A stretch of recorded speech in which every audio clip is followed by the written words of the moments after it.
அமெரிக்காவோட தாக்குதலுக்கு இலக்கான கப்பல்ல இருந்த 3 இந்திய பணியாளர்கள் இறந்துட்டாங்கங்கிற செய்தி இப்ப வெளியாகி இருந்துச்சு. அதாவது ஜூன் மாசம் 11ஆம் தேதி 2026ல தான் அப்படி ஒரு செய்தி வெளியாகி இருந்துச்சு. ஆரம்பத்தில் வெளியான செய்திப்படி 3 இந்திய பணியாளர்கள் மிஸ்ஸிங்னு தான் சொன்னாங்க. இப்ப அவங்க 3 பேருமே இறந்துட்டாங்கங்கிறத கன்ஃபார்ம் பண்ணி இருக்காங்க. இப்ப உண்மையா அங்க என்ன நடந்துச்சுங்கிறது தான் இந்த வீடியோல நாம பார்க்க போறோம்ங்கிறதால இந்த வீடியோவை தயவு செஞ்சு எல்லாருக்கும் ஷேர் பண்ணிடுங்க.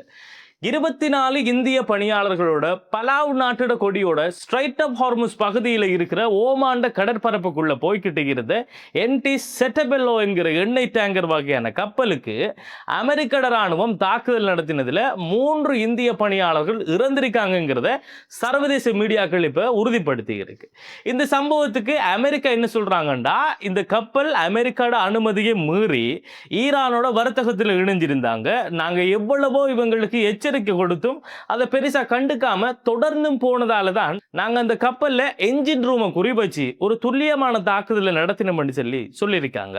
இந்த தாக்குதல் நடந்ததுக்கு பிறகு இந்த கப்பல்ல என்ஜின் ரூம் பகுதியில் பெரிய ஒரு ஓட்டை விழுந்ததால அந்த கப்பல் ஒரு மூழ்கிற நிலைக்கு போயிருக்கு. உடனே அந்த கப்பல்ல இருந்த டீம் என்ன செஞ்சிருக்காங்கன்னா, அவசர உதவிக்கு அழைப்பு கொடுத்திருக்காங்க. இந்த அழைப்பு வந்ததால உடனே ஓமான் நாட்டோட அதிகாரிகளும் மீட்பு குழுவும் துரிதமா செயல்பட்டு அந்த இடத்துக்கு போய் அங்க இருந்த பணியாளர்களை மீட்டிருக்காங்க. மொத்தமா அந்த கப்பல்ல போனது 28 பேரு. அதுல இந்திய பணியாளர்கள் 24 பேரு. அங்க இருந்த ஆட்களை மீட்டெடுத்ததுக்கு பிறகுதான் தெரியுது 25 பேர் தான் உயிரோட இருக்காங்க. அதுல 3 இந்திய பணியாளர்கள் மிஸ்ஸிங் என்கிறது. அப்ப இந்த கணக்குப்படி பார்த்தா மொத்தம் 24 இந்தியர்களோட சேர்த்து மொத்தமா 28 பேர் போயிருக்காங்க. அதுல 21 இந்தியர்கள் உட்பட 25 பேர் மீட்கப்பட்டிருக்காங்க. அதுல 3 இந்திய பணியாளர்கள் தான் மிஸ் ஆகி இருக்காங்க என்கிற செய்தி முந்த நாள் வெளிவந்தது. இப்ப நேத்து வந்த செய்தியில அந்த 3 பேரும் இறந்துட்டாங்கிறத அவங்களோட உடலை கண்டுபிடிச்சதுக்கு பிறகு கன்ஃபார்ம் பண்ணி சொல்லி இருக்காங்க.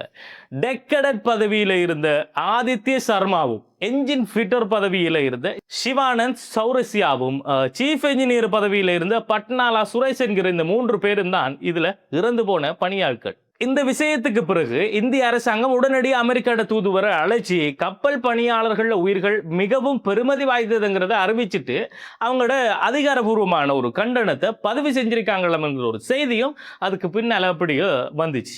ஹோர்முஸ் கடல் வழி பாதைங்கிறது உலக எண்ணெய் வர்த்தகத்துக்கு மிக முக்கியமான ஒரு பாதைங்கிறதால இந்த பகுதியில் நடக்கிற இப்படியான சம்பவங்கள் கப்பல் காப்புறுதிக்கான செலவை அதிகரிக்க வைக்கிறதோட உலக எண்ணெய் சந்தையில் அதுக்கான விலையையும் அதிகரிக்கிறதுக்கு வாய்ப்பு மிகவும் அதிகமாகவே இருக்குன்னு தான் சொல்லலாம்.